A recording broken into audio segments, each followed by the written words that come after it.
Hey, welcome back to the Art Mentor. My name is Sean. I'm a veteran art teacher and freelance artist. And today I'm going to give you a step-by-step tutorial on a bunch of different types of textures, because if you're like me, then you love texture on your sculpture because texture makes everything look great. And in these tutorials, I'm going to be teaching you step-by-step what tools and how to do it so that you can achieve the best, most realistic results. So today, we're gonna go over 5 different types of textures that I commonly see people ask me for. So we're gonna go over clouds, grass, flowers, sand and water, and moss. And it starts right now.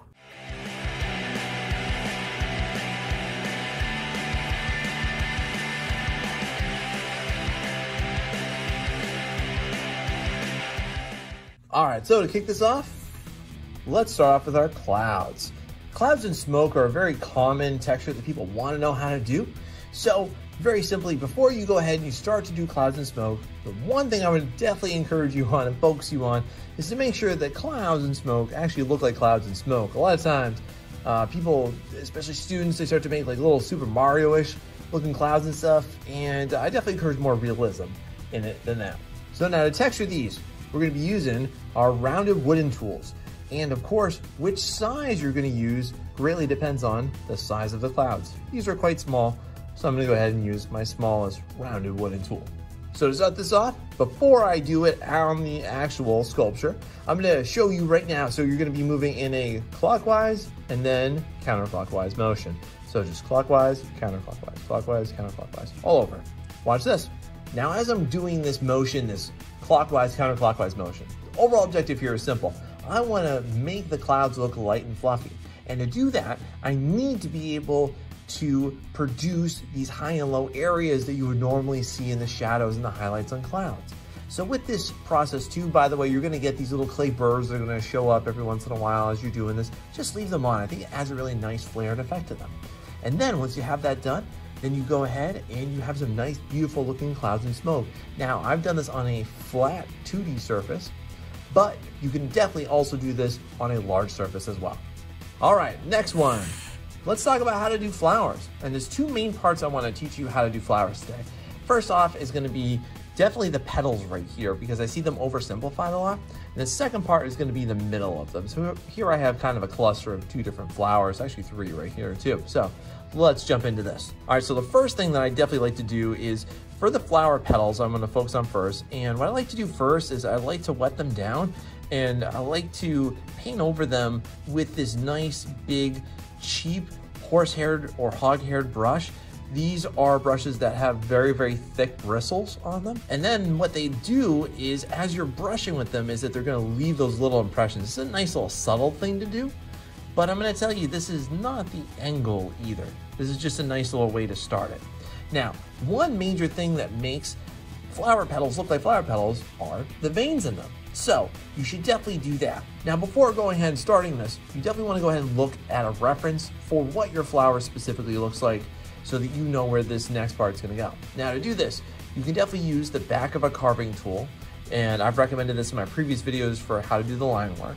For me, I'm going to be using one of my favorite tools though. This is a rubber nib tip, and this thing is like the Cadillac of awesome line work tools. So watch me go ahead and draw these in. Now, as I'm doing this, what I'm really focusing on is not creating solid lines from top to bottom. And what I'm doing is I'm doing more segments and strokes, and they should always start at the middle of it, and then they should segment out away from the center. They should always radiate away, and they should always also complement the curve of the flower. This is just a general guiding principle for how flower petal veins typically appear. And now for the final part, let's talk about how to do the middle of these. I've seen people do these a lot of ways. I've seen them not so successful either. So here's my proven method. Take the back of a rounded paintbrush, and this again, this should be rounded just like this one is for this effect. And what we're going to do is just go ahead and just hit that over and over and over and over again. And what that's going to do is going to give it that nice little appearance that there's just, you know, hundreds or thousands of seeds, depending on the size of the flower, within there. And you do that right in the middle, and it just creates this awesome effect so that it really doesn't take much time at all. No stress, no concern whatsoever as you're doing this. And boom, there you have it. Some nicely detailed, textured flowers. Hey, before we continue, if you would please help support my channel by hitting the like button, subscribing, and hit that notification bell. It helps my channel organically grow and allows me to create more content like this for you. Now, let's continue. Now for round 3, we're gonna do a double whammy. This one is gonna be a two-parter. I'm gonna show you how to do water from a distance, but also sand. So the first part I'm gonna focus on is the sand up front. Whenever you're doing sand or sand mounds, this is a time for you to just get really lumpy bumpy with it. So just kind of use your fingers, and initially before you do anything at all texture wise, this will just help to give it that general impression that this is not really tight, it's not very compact. It'll give it some nice high and low areas for light to interact with, which is always great. Then I'm going to introduce to you how to create one of my homemade specialty tools just for this, which is just a whole bunch of toothpicks that are held together by a rubber band. This is what I have found the easiest way to do anything looking like sand or dirt. So very simply, what we're gonna do with that is go ahead and just stab the bejesus out of it a bunch of times until that's all filled up. And the reason why these are all together, and you'll notice there's some of them at different heights too, so that I get just some differences as far as how far in these little toothpicks are going in there. Some of them are gonna be more subtle, and then some of them are gonna be a lot more prominent and noticeable there. This will make it look like a nice sandy beach scene. These will look like some sand dunes at the beach. And there you have it. Nice sandy beaches, looking good. Now for the next texture, let's talk about how to do this water back here. This is a very common question I get a lot. So for this, I'm gonna be using my carving tool, specifically the back of this hook, the carving tool right here. And what I'm gonna do is I'm gonna start in my foreground here. I'm gonna be creating some segmented curvy lines. And everything I'm about to go over right now, this is exactly how I teach you how to draw it too. If you wanna go and watch my video on how to draw all these landscape elements I'm going over today, that will help put a lot of this into perspective. So I'll link that down below. But overall, with this, I'm gonna create some nice line segments. So I wanna show just the ripples and just give it the impression that, again, if I'm going for a beach scene, it's gonna be, you know, disturbed. There's gonna be some kind of a current happening here. I'm not going for the exact same shape, the exact same line every single time. Just giving it a little bit of a curve with each time that I press into this. Sometimes I'm gonna press in a little bit harder than others to pull that effect off. Right there, sometimes I'll slightly overlap them. Now what's gonna happen is, as I go back though, I'm gonna switch to my cutting tool so I can produce some thinner, smaller little wakes in there. Because that's what I'm all about. I'm all about the wakes in this process here. Now as I get towards the back here, I'm using more of like a hit or miss strategy, so I'm not contacting it for long periods of time, just little tiny bits here and there. And it's gonna make it look like it's just really far back, almost like indiscernible waves. Like you can't really tell what's going on, but you can tell it's not smooth as glass either. All right, and there you have it. You have both sand and water from a distance. Now next, let's talk about how to do grass. So here I've emulated some rolling hills with a few slabs to start this one out, nice and easy. So here's the general idea here. This is gonna be pretty much, if not exactly similar to how I already taught you how to make fur and hair in my last video, linked down below for you.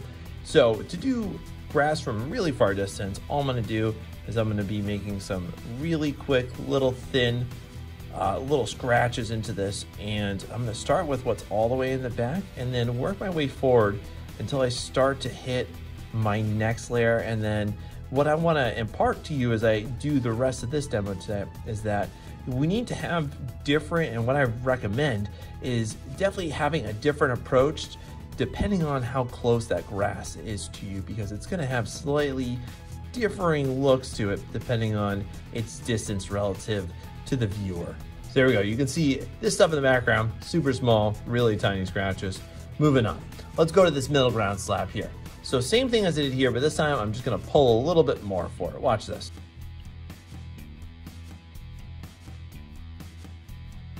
Now, as I'm doing this, one quick thing I do want to point out to you is that I'm not just pulling up, I'm not just pulling diagonally or to the side or anything crazy.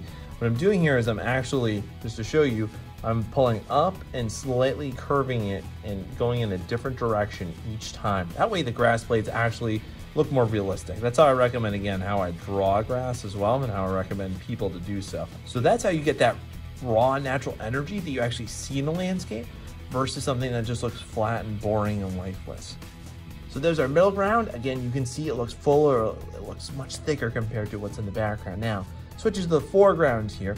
What we're gonna do is go ahead and switch to the back of the carving tool. Now, as I do this, following the same procedure, I'm working backwards to forwards because I want that grass to overlap. If you notice me doing that there, that was very, very purposeful in these last two slabs. So continuing with that again, I'm gonna be pulling each blade of grass a different way. This is gonna take you a minute. And then as I come forward here, I'm gonna start to pull a little bit longer as well. So check this out. Now again, the reason why I'm going backwards to forwards is so that as I'm producing these lines, they'll layer on top of each other. You will never see grass that's all the way in the background that it looks like it's in front of grass that's all the way in the foreground, and so on and so forth.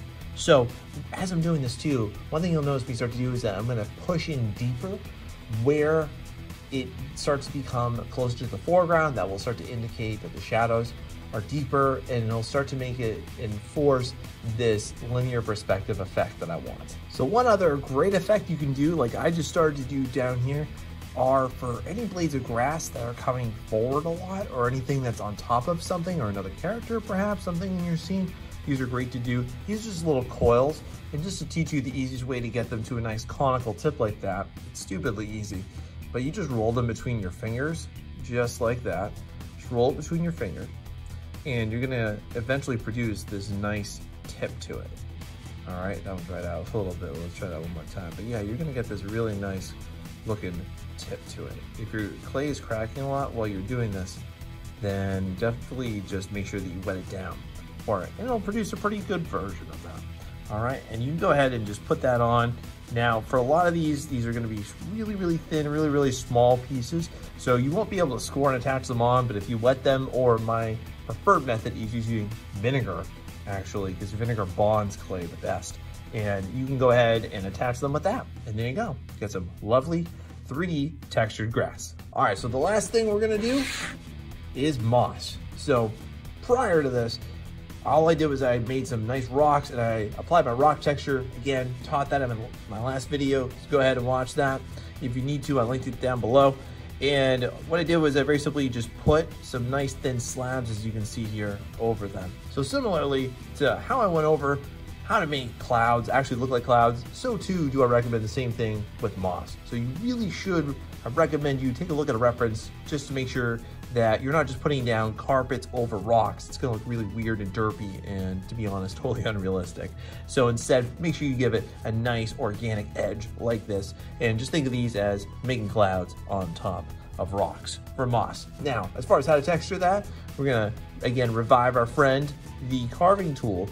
And similarly, how we did clouds, we're gonna do the same exact thing for clouds as we do for moss. So we're gonna take this and we're gonna apply this and go clockwise, counterclockwise, clockwise, counterclockwise. Here we go. So now, as you're doing this, you're again using a clockwise, counterclockwise motion and just rotating that back and forth across that. And as you do this, again, using the carving tool for this is really great because it's gonna tear and carve up the clay and swirl it around. You're gonna get these little 3D little pieces that are gonna come up, and I absolutely recommend just leave them there. It makes it look like that mossy, leafy kind of stuff that grows out of moss that grows on rocks, especially by water, and that's a really efficient way to get it done. Now, as you're doing this, if you can still see the swirl marks really prominently, that probably means you need to do your clockwise, counterclockwise motions a little bit tighter, just so that it's not obvious how it was done.